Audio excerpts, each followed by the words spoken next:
Hello students. तो आज बहुत सारे स्टूडेंट्स की जो है रिक्वेस्ट आई थी प्रीवियस पार्ट को देखने के बाद में कि नेक्स्ट पार्ट कब आएगा। तो आज सपोर्ट एंड रेजिस्टेंस के नेक्स्ट वीडियो को हम यहाँ पर बिना टाइम वेस्ट किए यहाँ पर इसको स्टार्ट करते हैं।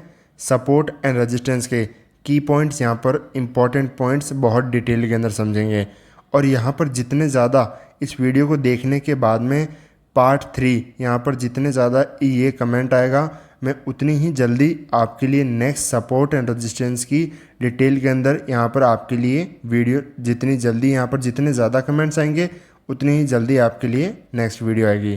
तो आज की वीडियो यहाँ पर स्टार्ट करते हैं। तो एक बार आज की वीडियो स्टार्ट करने से पहले प्रीवियस का जो हमने सीखा उसको रिकैप कर लेते हैं कि अगर हमने यहाँ पर सीखा था कि किस तरीके से सपोर्ट और रेजिस्टेंस को मार्क किया जाता है, कौन सा लेवल किस तरीके से एक्ट करता है, कहाँ पर किसका क्या यूज़ होगा। अगर यहाँ पर सपोर्ट से शार्प बाइंग आती है यहाँ तो ये लेवल हमारे लिए नेक्स्ट टाइम जब भी प्राइस यहाँ पर आता है तो स्ट्रॉन्ग सपोर्ट का काम करेगा। अगर किसी लेवल से शार्प सेलिंग आती है और नेक्स्ट टाइम प्राइस उसके पास में जाता है तो ये स्ट्रॉन्ग रेजिस्टेंस का काम करेगा। तो हमारा यहाँ पर व्यू, हमारी यहाँ पर साइकोलॉजी क्या होनी चाहिए कि जब भी किसी रेजिस्टेंस के पास में मार्केट आता है तो हमारा व्यू होना चाहिए सेलिंग साइड का, और जब भी मार्केट किसी सपोर्ट के पास में आता है और उसके ऊपर रहता है तब तक हमेशा हमारा व्यू होना चाहिए हमेशा बाइंग साइड का।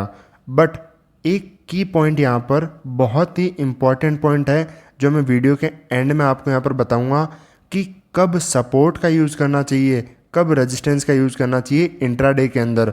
बड़े टाइम फ्रेम की बात नहीं करें कि कोई एक महीने का हम चार्ट देख रहे हैं और वहाँ पर क्या हुआ चार्ट के अंदर कि कहाँ पर क्या करना चाहिए था। इंट्राडे के अंदर कैसे यूज़ करना है, सपोर्ट और रेजिस्टेंस तो आपको हर जगह दिख जाएंगे। देखो यहाँ पर भी मार्केट ने कहीं का कोई रेजिस्टेंस था और यहाँ पर भी था, यहाँ पर रिस्पेक्ट किया नहीं, यहाँ पर किया बिल्कुल नहीं। क्यों? इन सब के पीछे एक साइकोलॉजी होती है, ये आपको मैं वीडियो के एंड में बताऊंगा कि कब रेजिस्टेंस का यूज़ किया जाता है मार्केट में, कि इंट्राडे के अंदर आज हम सिर्फ रेजिस्टेंस का ही यूज़ करेंगे। किसी भी सपोर्ट मार्केट रिस्पेक्ट नहीं करेगा, सिर्फ रेजिस्टेंस पर हम सेलिंग प्लान करेंगे, या फिर आज के दिन सपोर्ट ही मार्केट में रिस्पेक्ट करेगा इंट्राडे के अंदर और हम सिर्फ बाइंग का प्लान करेंगे सिर्फ सपोर्ट से। तो हम सिर्फ सपोर्ट का यूज़ करेंगे, रेजिस्टेंस वहाँ पर रिस्पेक्ट नहीं करेगा। तो वो जो मार्केट में रूल्स होते हैं सपोर्ट एंड रेजिस्टेंस के, वो भी मैं आपको डिटेल में वीडियो के एंड में आपको बताऊंगा। तो सबसे पहला आज हमारा पॉइंट होगा सप्लाई एंड डिमांड एरिया हमें कैसे आइडेंटिफाई करना होता है। तो सबसे पहले इसकी जो है हम एक परिभाषा समझते हैं कि सप्लाई और डिमांड एरिया क्या होता है, कहाँ पर इसका यूज़ होता है, कहाँ पर इसको नहीं देखना चाहिए। जो फॉल्स सिग्नल जिसे हम कहते हैं, आप इसको कुछ भी कह दो कि यहाँ पर जहाँ पर मार्केट फॉल्स सिग्नल देता है कि कोई सप्लाई एरिया था ही नहीं और वहाँ पर आप ज़बरदस्ती उसको सप्लाई एरिया समझ रहे हो। तो सप्लाई मतलब क्या होता है कि अगर मार्केट नीचे की तरफ एक मोमेंटम करता है और इन लेवल पर बेस क्रिएट करता है और नीचे अगर मार्केट इन लेवल को तोड़ता है तो यहाँ पर जब भी मार्केट इस लेवल के पास में आता है ये एरिया हमेशा हमारे लिए सप्लाई एरिया का काम करेगा। मतलब यहाँ से हमेशा मार्केट हायर पॉसिबिलिटी होगी नीचे की तरफ जाने की, क्योंकि जहाँ से पहले मार्केट में सेलिंग आई है यहाँ पर बाद में भी जब भी मार्केट आता है तो यहाँ पर सेलर्स एक्टिवेट फास्ट होते हैं, और जहाँ पर ज़्यादा सेलर्स एक्टिवेट होंगे वहाँ से ज़्यादा सप्लाई आएगी और वहाँ पर मार्केट चाहे इतनी बड़ी बड़ी कैंडल बनाकर भी क्यों ना आए, मार्केट वहाँ पर सस्टेन नहीं कर पाता और तुरंत वहाँ से सप्लाई आनी शुरू हो जाती है और मार्केट नीचे की तरफ चला जाता है। इसको हम चार्ट पर ड्रॉ कैसे करते हैं वो भी देखेंगे और साथ में कैसे यूज़ करते हैं उनके तरीके भी आपको मैं यहाँ पर डिटेल में बताऊँगा। इसका जस्ट जो विपरीत होता है, जो उल्टा क्या होता है कि मार्केट अगर अपसाइड मोमेंटम किया, होल्ड कर रहा है किसी जगह, बेस क्रिएट किया और यहाँ पर अपर साइड मोमेंटम किया, तो अब ये जो पूरा एरिया है इसको सप्लाई एंड डिमांड एरिया की हम बात कर रहे हैं। तो सप्लाई एंड डिमांड एरिया यही होता है कि ये जो एरिया है जब भी मार्केट स्ट्रेंथ यहाँ पर शो कर रहा है कि मार्केट बहुत ही यहाँ पर बुलिश है, मार्केट में बायर्स एक्टिवेट हैं और हर कोई यहाँ पर बाय करने का प्लान कर रहा है, तो यहाँ पर ये जो एरिया है सप्लाई डिमांड एरिया हमारा होगा कि यहाँ पर जब भी मार्केट आएगा, हर बायर जो मार्केट में पहली रैली को मिस कर चुका है वो इन लेवल्स पर आते ही बाइंग का प्लान करेगा और मार्केट यहाँ से तुरंत अपर साइड जाने की पॉसिबिलिटी, पोटेंशियल बहुत ज़्यादा होगा। क्यों? क्योंकि ये एरिया बहुत ज़्यादा इंपॉर्टेंट हो जाता है। ये सबसे इम्पॉर्टेंट कॉन्सेप्ट होता है जब आप ट्रेड प्लान करते हो। यही आपको कॉन्फिडेंस देता है मार्केट में इंट्राडे के अंदर ट्रेड प्लान करने में। तो सप्लाई एरिया कैसे हम मार्क करते हैं? जहाँ से मार्केट में अच्छा खासा फॉल आया है और जो ओरिजिन पॉइंट है, मतलब जिस पॉइंट से शार्प सेलिंग मार्केट के अंदर स्टार्ट हुई है, उस एरिया को हमें मार्क कर लेना है। वो एरिया जब भी प्राइस उसके पास में फर्स्ट टाइम आता है, यहाँ पर हमेशा सबसे पहले वो क्या काम होगा, यहाँ पर मार्केट सप्लाई की तरह काम करेगा। यहाँ पर पहले मार्केट सेलिंग का व्यू रखेगा। बट आप यहाँ पर कहोगे कि ये तो तुरंत ब्रेक कर दिया, इसीलिए मैंने ये एग्जांपल दिखाया है कि सप्लाई एरिया, डिमांड एरिया हर कोई मार्क कर सकता है, बट इनका यूज़ कब करना है और कब नहीं करना है वो भी सबसे ज़्यादा इम्पॉर्टेंट होता है। देखो यहाँ पर ये एरिया है, जब इन लेवल को ब्रेक कर गया आप यहाँ पर भी सेल करते रहोगे बट मार्केट नहीं आएगा। क्यों? क्योंकि जो अब सप्लाई एरिया था जहाँ से सेलिंग आनी चाहिए थी, क्या मार्केट ने एक बार भी यहाँ पर रिस्पेक्ट भी किया इनसे पहले, इन लेवल से पहले? नहीं। कंटिन्यूशन में मार्केट इन लेवल को तोड़ते हुए अपसाइड चला गया और वही सप्लाई एरिया अब यहाँ पर डिमांड एरिया की तरह काम करने लग गया। यहाँ पर जहाँ पर सेलर्स एक्टिवेट होने चाहते थे वहाँ पर अब बायर एक्टिवेट हो गए। और इस पॉइंट से पहले मार्केट का जो ट्रेंड था, कंटिन्यूशन में डाउन ट्रेंड के अंदर मार्केट था, और यही पॉइंट है जहाँ से मार्केट का ट्रेंड जब इन सप्लाई एरिया को तोड़ते हुए मार्केट अप गया तो यहीं से मार्केट का ट्रेंड अपसाइड के अंदर रिवर्सल हुआ। आप यहाँ से पूरा चार्ट देख सकते हो और कंटिन्यूशन में इसी के बाद मार्केट का ट्रेंड रिवर्सल हो गया। अब मैं आपको यहाँ पर एक एग्जांपल अलग से दिखाता हूँ। ये देखो, ये हमारा सप्लाई एरिया है जहाँ से मार्केट में शार्प सेलिंग आई है। तो जब भी मार्केट इन लेवल के पास में आएगा तो हमारा क्या व्यू होना चाहिए कि मार्केट ये जो हमारा एरिया है वो हमारा सप्लाई जोन है, ये हमारा सप्लाई एरिया है। तो यहाँ पर सेलर जो हैं पहले आएंगे, सेलर्स फास्ट एक्टिवेट होंगे। बट जब इतनी बड़ी कैंडल बनती है तो हर कोई यहाँ पर सेल करने का बजाय देखता है कि मार्केट यहीं से ट्रेंड रिवर्सल कर रहा है। नहीं, जब इतनी बड़ी भी कैंडल बन रही है, ट्रेंड मार्केट का नीचे है, तब भी सप्लाई एरिया हमेशा फास्ट काम करते हैं। और आप चाहे हमारे यूट्यूब चैनल पर जाके देख सकते हो, सेम ट्रेड वगैरह भी हमने यहाँ पर प्लान किया था कि मार्केट यहाँ से नीचे ही आएगा, अप नहीं जाएगा।